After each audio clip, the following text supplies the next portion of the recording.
Super Mario 64 again? I'm sold. See, this is why Nintendo has so much money. Super Mario 64, Nintendo's answer to that famous third dimension I've heard so much about. Moving to 3D game development from 2D was perhaps the biggest challenge in game design. Well, other than keeping a job, am I right? And quite the jump it would have been, going straight from the era of 16-bit pixel art to polygons, tris and UVs, more commonly put together are known as 3D models. And while these days we have the Blender wizards putting together the most complex models and shader graphs known to man in a matter of 5 minutes simple tutorial, back then it was old Silicon graphics workstations and early 3D software. While I don't personally have any experience with computers and software that would have been used in the N64 era, I can only imagine how bad it was. I mean, even on powerful hardware these days, Autodesk Maya crashes every 5 minutes. So, for early tools and their first time making a 3D game, how did Nintendo do? For 1996 and the first attempt, it was pretty good.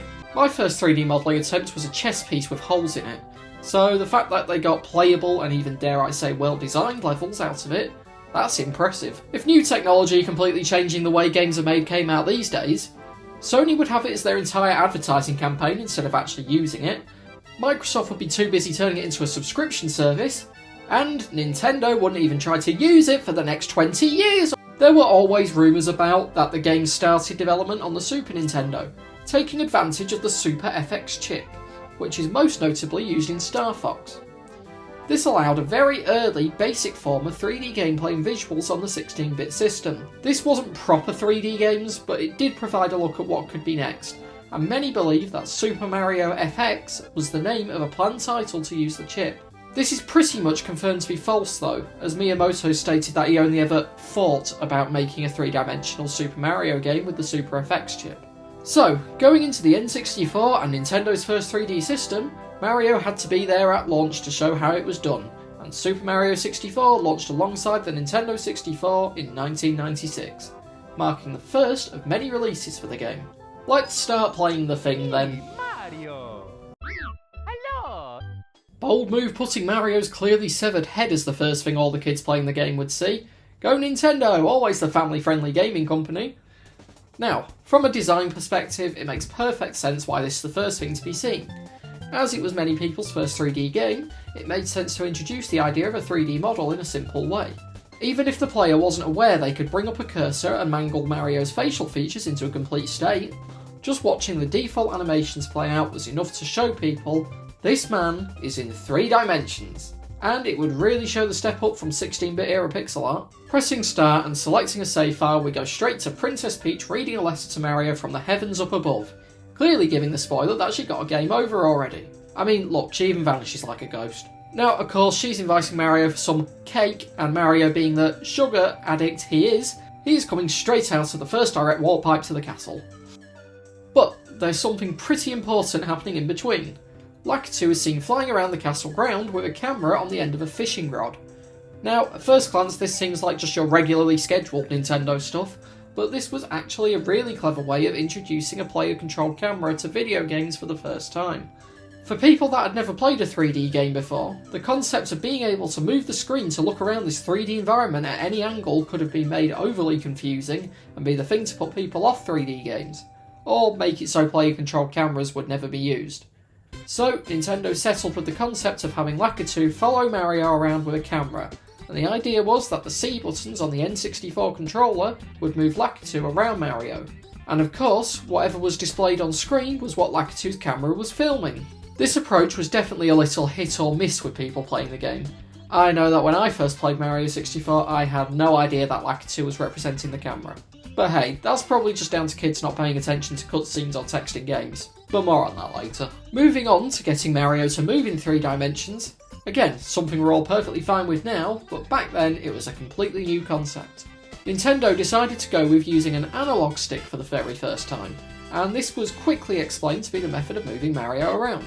The castle grounds could almost seem like quite the pointless area, but having a small section on the lead up to an actual level was perfect to give everyone playing a 3D game for the first time enough space to learn the controls without any opportunity of losing a life. Walking up to the front doors and we get stopped by the camera operator, who describes in a very Nintendo way how the camera works. See what I mean about if you skip the text you don't have a clue what's going on with this guy? But hey, this text is so often skipped that they named a whole speedrunning trick after it. Getting into the castle, we have the usual greeting of a low quality sound file of an evil laugh. There are many doors in Peach's entrance and Mario must find the correct way inside. Luckily for us, whoever made this castle decided to write the exact number of stars needed to open each door on the front. We all found the right door eventually, and with the camera pointing straight at the obvious objective of the large painting in the room, it was only natural that a player would eventually try flinging Mario straight at it. Bob-omb Battlefield is the first level, and naturally it's filled with bob-ombs. Colour theory gets put to work straight away by using pink coloured bob-ombs to signify friendly NPCs that Mario can talk to, whereas the grey bob-ombs in the level are enemies and will explode if Mario gets too close. Starting off, we have a nice clear pathway showing a general way to go through the level from the start by the cannon up to the first star's objective of overthrowing the king on the top of the mountain. For a first 3D level, it is quite well designed, with optional side paths and small open areas showing that there is more exploration to be had now in 3D. Small secrets, such as finding a 1-up mushroom, give an incentive to the player to figure out how to get to places. Another thing to open up after a few missions here is the cannons. These let you blast Mario across the level, only slightly painfully. These cannons provide a nice way of getting around quicker, but their use is questionable at best. They don't get you too far, and aiming them right can be quite tricky, leading you to being better off on foot most of the time. Going through a few missions and you'll probably notice the incredible combat system of punch, kick, jump, and watch none of that work properly. Two other things to note here before moving on would be the second mission featuring a race against Koopa the Quick, who really isn't all that quick. And the final star that is visible throughout every other mission to leave a little hinting and a lot of teasing until the name of the last star tells you it has to do with the chain chomp outside. There's a mechanic where Mario can ground pound the post the chain chomp is attached to, sending it flying headfirst into the metal bars. Mario gets a star out of it, chain chomp gets a concussion. Back in Peach's castle, we now have enough stars to wander through some more doors. Since I always seem so interested in being upstairs, that's the door I head to first. We get a small room with 3 matching stained glass windows. Now, I think based off the idea with paintings, which the player would already have experienced up to this point, it is pretty obvious to try throwing Mario at each window to try and find a level. Although, I always found it hard to tell that these were intended to be stained glass windows. So, let's pause here and discuss something relevant to me as my past lies in video game art.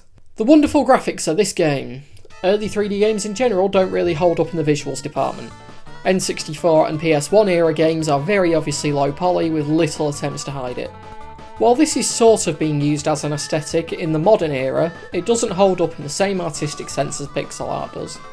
Pixel art has always looked like it could be an artistic choice, whereas early 3D games look like they're mostly a product of limitations. Models are low poly, texture resolutions are non-existent, and everything has a lack in the lighting department. For the first time and first attempt at 3D games though, it could have been much worse. And overall the game still looked good enough to be able to give enough clarity on what certain objects and characters are.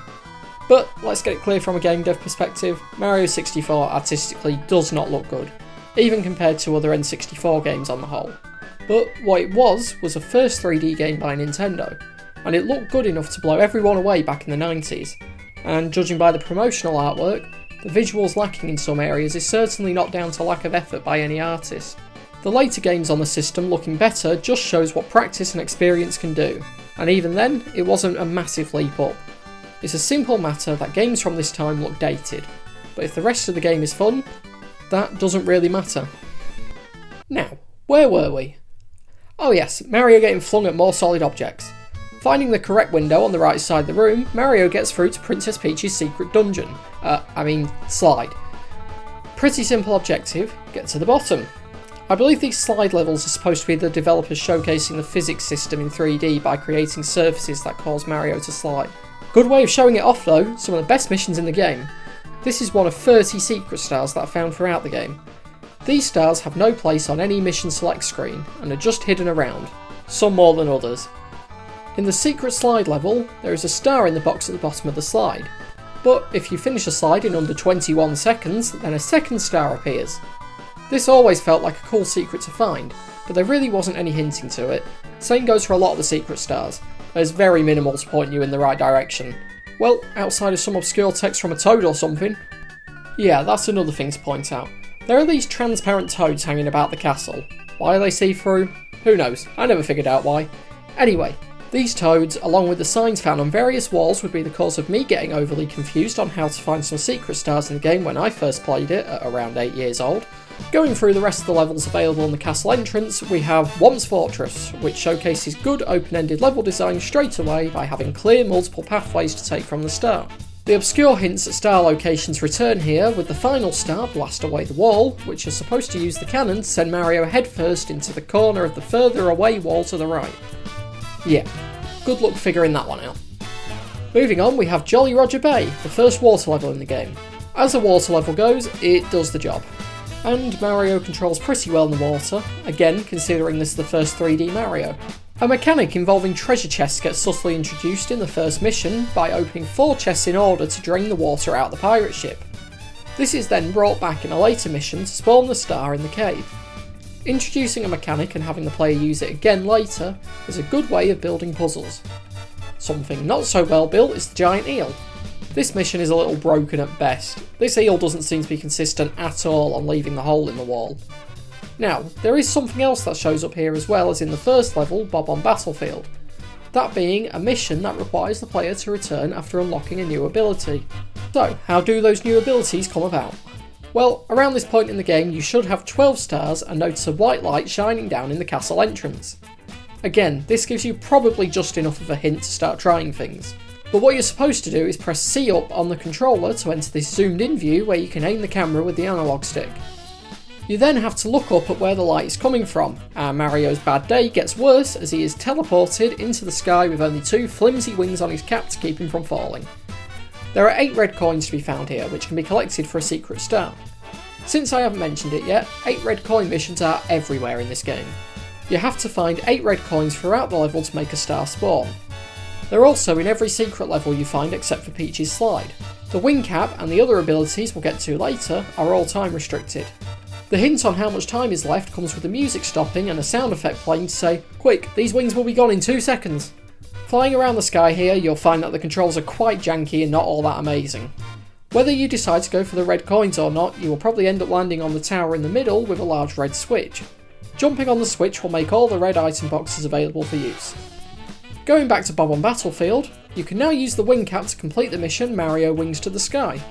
New abilities giving players a reason to return to old levels is more good game design and encourages replayability and exploration. After your brief intermission with the wing cap, the next level to come across in the entrance is Cool Mountain. The first mission has the second of the game's slide courses, this time being an icy slide found by heading down the chimney at the start of the level. It's pretty hard to miss since there are coins showing exactly where the entrance is. This slide clearly builds up on the difficulty when compared to Peach's slide, but this time there is a shortcut that can be found by following a path of coins through what appears to be a solid wall. This shortcut isn't too hard to figure out and it makes the slide easier to complete, and was the only way I was ever able to do it on my first playthrough. Another mission here has you use the slide for a race against a penguin. This race forbids you to use the shortcut and you must complete the whole slide. This level seems to be where Nintendo decided to test their abilities in early video game AI. The penguin on the slide has rubber banding, meaning it will speed up if Mario gets too far ahead and then slow down if Mario is too far behind. Alongside this, in a later mission, you talk to a sentient snowball. Yes, you heard that correctly. Regularly scheduled Nintendo stuff is clearly back on the calendar, and now we're talking to Snow. The snowball says it will follow Mario to be reunited with a head. This is, of course, another short slide segment, this time outside on the mountain. This snowball does follow Mario to some degree, and you do have to get it to line up with the head of a snowman that is found further down the mountain. And the final use of some early AI in this level is the baby penguin mission. The baby penguin will actually copy Mario if you decide to dive and slide on the ice. This can be quite hard to catch, but it does happen. Once bringing the baby penguin to their mother, Mario can pick the penguin up again and the mother will chase Mario while looking quite angry. The only other thing to note in this level is the mission Wall Kicks Will Work, and I'm only mentioning it because that mission name is a complete lie. Back to janky controls of early 3D games, wall jumping is not as easy in this game when compared to later 3D Mario games. It's to be expected, but it's still annoying. Moving on from the physical icy feeling to a spooky icy feeling, we have Big Boo's Haunt up next. Entering this level is a bit different. For this one, Mario must venture through Peach's back door and into her courtyard where, upon punching or ground pounding upon the biggest white ghost in the area, a cage containing the level is dropped and can be entered by walking into it. It's a neat detail that the cage dropped on the floor here is the actual level. The animation when entering is supposed to show Mario shrinking down into the cage. It's another one of those details that I never noticed until I was older, but it's cool once you see it. Big Boo's Haunt has everything spooky you would need. Ghosts, a merry-go-round with obnoxious music, and a nice piano to fit the Old Manor theme, but nothing more than that. Throughout each level, there can almost be a form of environmental storytelling on display, such as the war between the Bob-ombs in Bob-omb Battlefield. But this time it's brought to the front with Mario having a consistent enemy to face. Big Boo.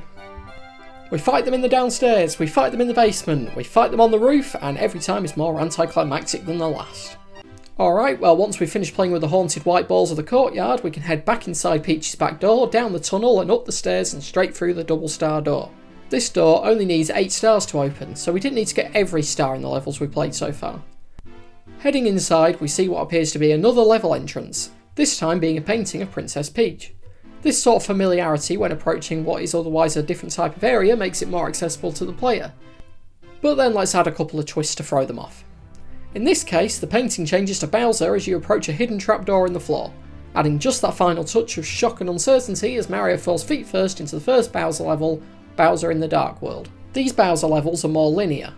The rest of the game uses what's known as open-ended or open world level design. Open world levels tend to have multiple paths and objectives available, clearly simulating real life, whereas these Bowser levels use what's called a linear level design, and have a set start and finish point with not too many branching paths.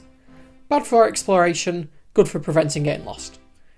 Just to note, there's red coins to be found here as well. Once we've yahooed all the way to the top, we can enter Bowser's Pipe and confront Turtle Boy face to face. The key to defeating Bowser is subtly hinted at by King Bob-omb in the first ever mission. Again, if you were a kid playing this game for the first time and skipped all the text, you would have no idea what to do. Yeah, so on my first playthrough of this game when I was a kid, I stopped playing the game at this point for a few months before I finally saw a video on this new website called YouTube that showed me what to do. So, what do you have to do? You have to get behind Bowser and press B to grab his tail. Then you swing him around by spinning the analog stick and press B to release and throw him into the spiky balls of doom. One explosion later and we get a free key from Bowser's remains and are promptly returned to the castle. The natural thing to try and do with this key is to get through the locked door in the entrance. No. Obviously, you're supposed to take the key through one of the 2 wooden doors down the stairs and into this locked door in the basement. Heading through, we find another star door that needs 30 stars to be unlocked. Continuing deeper into the basement, we come across a bunny as long as we have 15 stars or more. This bunny will be important if you're wanting to perform a certain speedrunning trick that we'll talk about later. This bunny is called MIPS and is named after the Silicon Graphics computer chip of the same name. MIPS will give Mario a star upon being caught. You can also get a second star from this same bunny later in the game, but if you've moved on from the basement by then, it can be quite the cryptic star to get. Speaking of which, the next new ability is ours to get as long as we can read and understand the sign about pounding the pillars which can be found in the basement. The sign reads, "It is decreed that one shall pound the pillars." How was I, as a kid playing this game for the first time, supposed to know what a pillar is? And I am not the only person to have had this problem. Not local YouTuber Sugar Conroy also mentions it in his Let's Play on the DS version of the game. I have a bit of a history with this room right here. It says, it is decreed that one shall pound the pillars. As a kid, I had no idea what this meant. Because I was like, pound the pillars? What does that mean? So then I'm like, Mommy, what are pillars? She's like, the things that hold up a building, Emil. And I'm just like, oh, well there's nothing like that in here, so I didn't think of these things as pillars. So I didn't get that you were supposed to ground pound these in. I didn't get it. Upon the discovery that these 2 things poking out of the water are classed as pillars, Mario can meet Butt with Brick to drain the water in the room and continue through the previously submerged door. This door leads outside and you will now notice that the castle's entire moat has been drained. With a bit of exploration we can make our way to a hole in the floor that leads to the Vanish Cap level. This is another linear level with 8 red coins and another switch at the end to make blue item boxes solid, and these boxes will of course give the Vanish Cap. Throughout the basement is another assortment of levels to explore. Quickly going around them, we have Hazy Maze Cave, a place you will definitely get lost in on your first time through, and will definitely not be acquiring every star. And, oh look, we already have to stop in the first level of the basement to move on to the third and final ability to unlock. Yeah, the gap between Wing Cap and Vanish Cap can certainly be described as an amount of time, but the gap between Vanish Cap and the Metal Cap is non-existent. You can go straight from the Vanish Cap level to the Metal Cap level. So, to get there, you have to enter Hazy Maze Cave and make your way down to the watery section with Dory. You have to steer Dory by standing on its head so you can get to a platform on the wall with a door to go through. Heading inside, there is another level entrance which takes you to the Metal Cap level. 8 more red coins of course, and a green switch that makes the last of the item boxes solid, and the new ability, the Metal Cap. I guess I should explain what these power-ups do a bit more now that we have them all. The Wing Cap lets Mario take to the skies after a triple jump or after being launched out of a cannon. They can be hard to control at times, and you have to get a balance of dipping down and then coming back up with the momentum. The Vanish Cap allows Mario to pass through certain objects such as metal grates. The Metal Cap lets Mario walk underwater. You can go back to Jolly Roger Bay and use the Metal Cap there to walk underwater and get the last star. Now, back to the basement levels. Next up is Lethal Lava Land, a lava-filled, relatively small level. It's easy to look at this and panic because of all the lava, but if you're careful with the platforming, then it's actually got some pretty easy missions, such as the 8 red coins all being within this tiny puzzle section of the level. You'll also need to jump into this little volcano for some missions, which shouldn't be too hard to figure out if you read the mission names. This level within a level concept will get used a few more times, and it creates a nice little separated section for specific platforming challenges. Speaking of it being used again, the next main level is Shifting Sandland, which has a pyramid that has 2 entrances. One entrance is used for a mission that has Mario climbing up for an obstacle course-like level to the top. The other entrance is found by climbing to the top of all 4 pillars in the main outdoors section and entering the pyramid through the hole in the top. This leads to quite an interesting boss fight where these hands with eyes come to life. Something about them just fits really well with the aesthetics of a desert level, and it's almost like exactly what you'd expect to find in this pyramid. It's a good job on the art team for that one. After finishing these levels, you should have the 30 stars for the star door in the basement. One last thing to do before leaving though, is talking to this specific toad in the Hazy Maze Cave room. You get a star for your troubles. I never got this on my first playthrough. So many secret stars and objectives in this game are hidden away in text boxes. Heading through the star door, we find a big swirly thing halfway down the hallway, and Mario is really starting to wonder if he had one too many mushrooms. Taking a leap of faith into the psychedelic barrier, Mario falls straight into the water of Dire Dire Docks. This level has an interesting feature that not too many people notice, and has to do with where we're heading in this first mission. Swimming through to the main area, we see Bowser's sub floating on the top of the water. This first mission's objective is to climb aboard and collect the star. Upon doing so, the level entrance back in the basement will move back to reveal a hole into the second Bowser level, Bowser in the Fire Sea. If you choose to go back into Dire Dire Docks first, Bowser's sub will be present in every mission you play, which makes the red coin star next to impossible since the poles needed to get around the top of the level don't spawn while Bowser's sub is parked below. But once you go into Bowser in the Fire Sea and defeat Bowser, his sub will no longer be in the level. This is interesting as it shows that what Mario does in each level can affect the world overall. Dire Dire Docks has another mission to point out, collect the caps. This mission is the only time in the game where you're expected to use 2 of the power-up caps at the same time.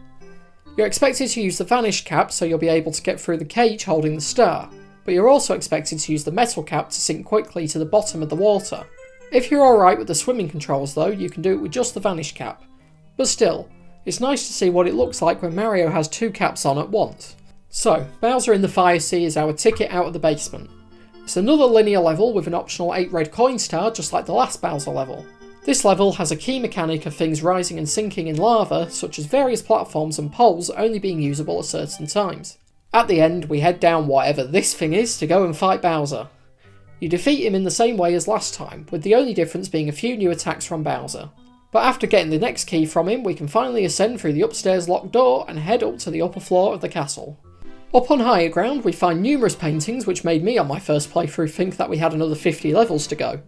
Most of them are solid and don't have a level behind them.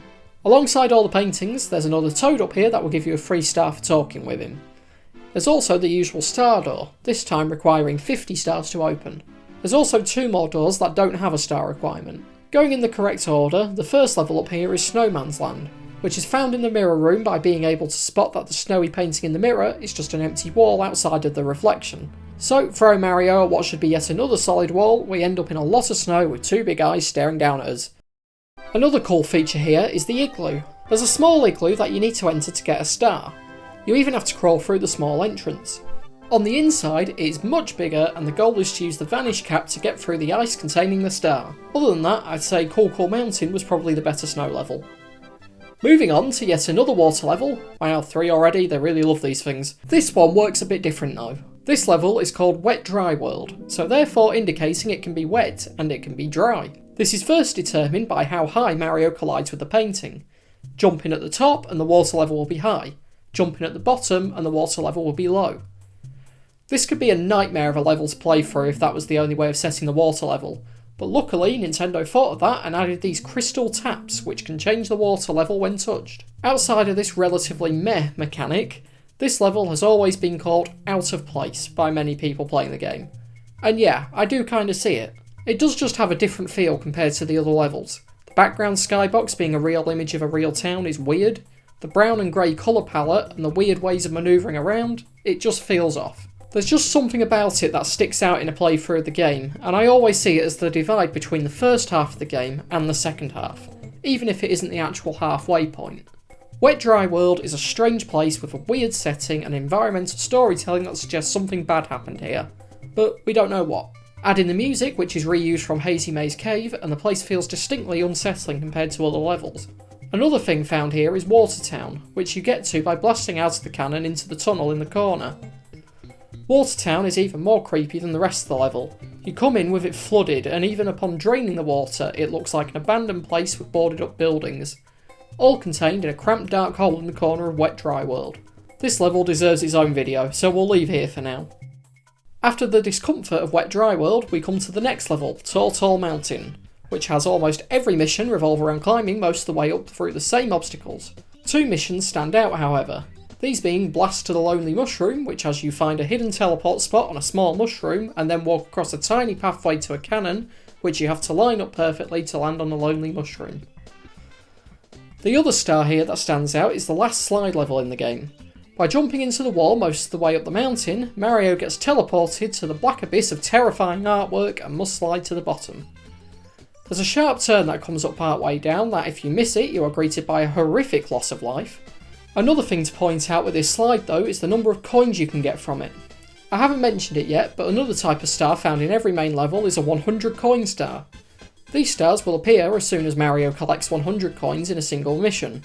In Tall Mountain, you can get a lot of coins by going down the slide, and then hop the fence at the end instead of getting the star to go and get the rest you need pretty easily.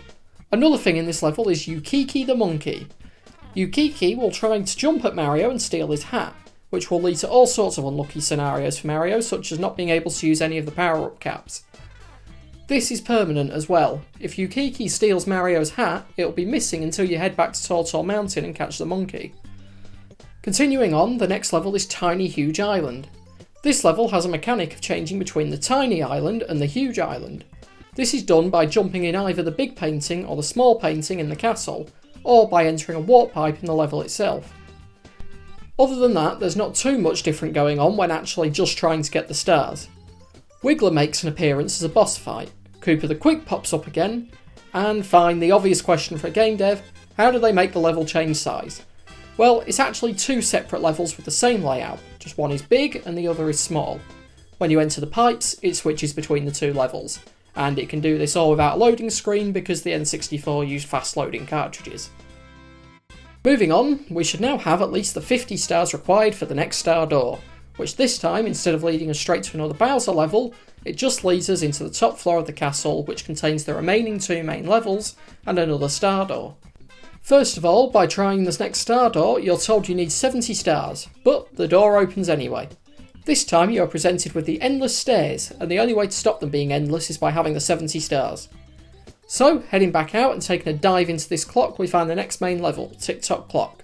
Since Nintendo were happy playing around with unique level mechanics by now, this level can change the speed of moving objects and platforms by entering the clock at different times. The settings it has are frozen, slow, broken and fast, which you get by entering when the minute hand is pointing at 12, 3, 6 and 9 respectively. Some stars will require different speeds if played as intended. You can tell this is where the platforming starts to get a bit trickier, with it being relatively tight path up to the top of the level. The other main level up in the heights of the castle is Rainbow Ride, a level revolving around magic carpet rides. Once again, the platforming challenges are trickier, and it is the worst feeling in the world to fall off and have to ride the slow carpets back up through the level. Other than the carpets, not much to stand out again. Well, I guess other than the lack of colour in a level called Rainbow Ride. There's another similarly themed secret star level up on the top floor, Wingcap Mario Over the Rainbow, which is another 8 red coin star that is obtained by flying around various clouds with the wing cap. This 1 star level does have a strange quirk to it though. If you fall, you don't just come out of the level entrance and get to try again. No, that would be too easy. It dumps you out in the castle ground and you have to run all the way back up to the top of the castle to have another attempt. But with the last levels finished, we should now have at least 70 stars, and the endless stairs are no longer so endless. If you've been collecting every star up to this point and have been able to decipher all the cryptic signposts and toad dialogue to get every secret star, oh, and talk to the toad in the top floor room for another random star, you should have 119 stars. Heading up the not so endless stairs, we have one last painting of Bowser and another hole in the floor taking us to the last Bowser level, Bowser in the Sky. This is once again another linear Bowser level with an optional 8 red coin star. And they were being annoying with these red coin placements. The last red coin you should be finding is under the stairs just before the warp pipe to the final boss. Anyway, once getting this last optional star and having every other star in the game, we come to the grand total of 120 stars and have just one last fight with Turtle Boy. Jumping down the pipe and we see Bowser has entered his Pride era and gone for rainbow colours, looking truly fabulous for the final showdown. This time we must swing Bowser into the spiky balls of doom 3 times, and if you've been using the trick of slowly moving him over to the edge bit by bit because it's hard to aim a big turtle man, you aren't going to like the final throw, which sees Bowser destroying the floor and making it so a big throw into the air is necessary to deal the final blow. After 50 attempts, we should get Bowser into an explosion for the last time, and he leaves behind a massive star, which gives Mario the wing cap for some reason. And with that, Mario jumps off into the sky and is reunited with Princess Peach, who I can only assume was being imprisoned behind this stained glass window. And for all his troubles, Mario gets a kiss on the nose. Time to watch some credits now as the game comes to an end. A wonderful adventure through the many different low poly lands.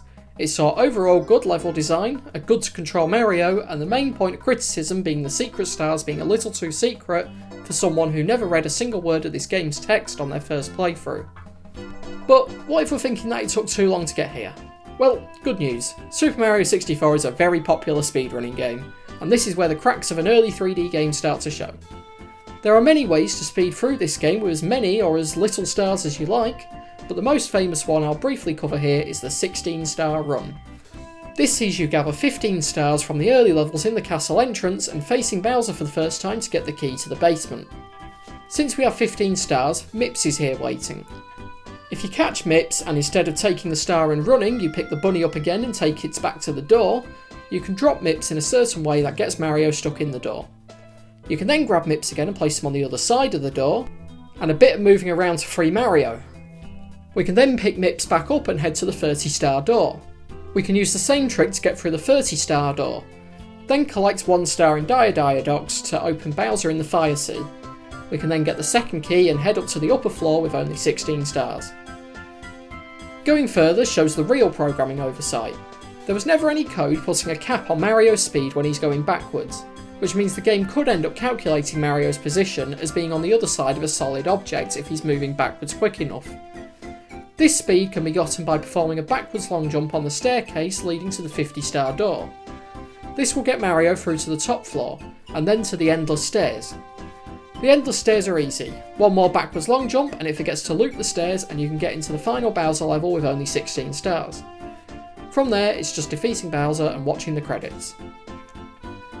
Now, this game has had so many re-releases and the backwards long jump was removed in some of them, most notably in the Shindu Japanese release, the version in Super Mario 3D All-Stars, and the DS remake. So that was Super Mario 64, an excellent first 3D game by Nintendo that has only shown its shortfalls in the years after its release.